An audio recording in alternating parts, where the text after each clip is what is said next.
आजलाई भिडियोको साथमा हामी आइसकेको छौँ र आज पनि तपाईँहरूलाई यो साइडमा तार तानेको तरिका सिकाउँदैछौँ।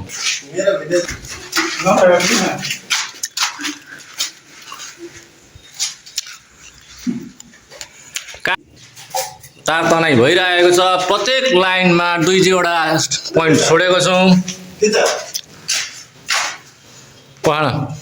अनि हाम्रो जिप्सन लाग्छ, त्यही भएर लामो लामो तार छोडेको छौँ। यहाँनिर हाम्रो यत्रो मुठा चिन्नुहुन्न होला, एसीको पोइन्ट फाल्टै छ। 6 mm को मेन लाइन, फर्स्ट फ्लोरदेखि सेकेन्ड फ्लोर मेन लाइन छ। यो चाहिँ हाम्रो पाइपिङहरू लाइटिङ डिजाइन छ। यस्तो वालमा यो लाइट छ, यसको मुनि पनि छ, यतापट्टि साइडमा पनि छ हैन। अनि यही घरमा तपाईको प्रोफाइल लाइट लाग्ने, यसको फाइनल यसको पनि हुँदैछ, लाइट आउँदैछ। यसको नि फुल भिडियो देखाउँछु। अनि हाम्रो त्यहाँ 3टा पोइन्ट छोडिएको छ। त्यो 3टा पोइन्टमा यो साइडमा चाहिँ हाम्रो यो खाली साइडमा चाहिँ हाम्रो यहाँनेरि माछा त्यो भन्छ नि देखाउने माछा एकुरम बस्छ यहाँ। त्यो लाइटिङको लागि हो तार छोडेको। यसरी छ, तल माथि मेन लाइन तानेको छ यहाँनिर केटाहरूले। डिबीबाट 6 mm को वायर। फुल भिडियो र काम सिक्नको लागि चाहनुहुन्छ भने सम्पर्क गर्नु होला। हामी नयाँ टेक्नोलोजी साथ तपाईहरुलाई फुल सिकाउँछौँ। यस्तो त तार कन्ड्युट पाइप युज गरेको छौँ। यहाँ चाहिँ के भयो भन्दाखेरि पहिला यो ठाउँमा वाल थिएन, यो ओपन थियो।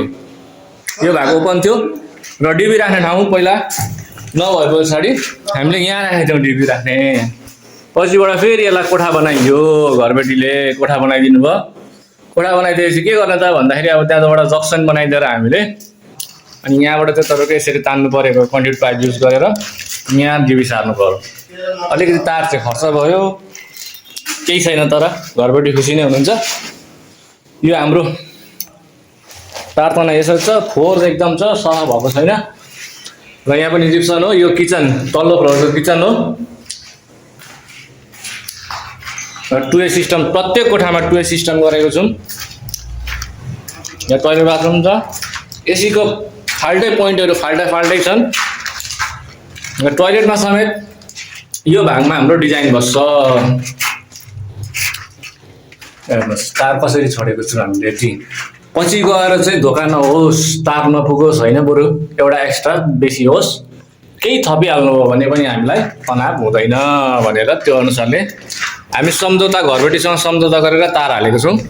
जस्तै हेर्नुहोस् मेन लाइनमा यहाँ 4 mm को 2टा, 2.5 को 2टा, एउटा इन्भर्टर, एउटा अर्थिङ गरेर हामी एसीलाई यो अब एसीको लाइन पनि यहाँ छ। हाम्रो एसीको लाइनमा हामी 4 mm डाइरेक्ट दिन्छौँ। यहाँनिर तपाईँको यो बोर्डमा एमसिबी यहाँ बस्छ, एसीको मात्रै एमसिबी डी यहाँ बस्छ। त्यो सिस्टमले गरेको छौँ।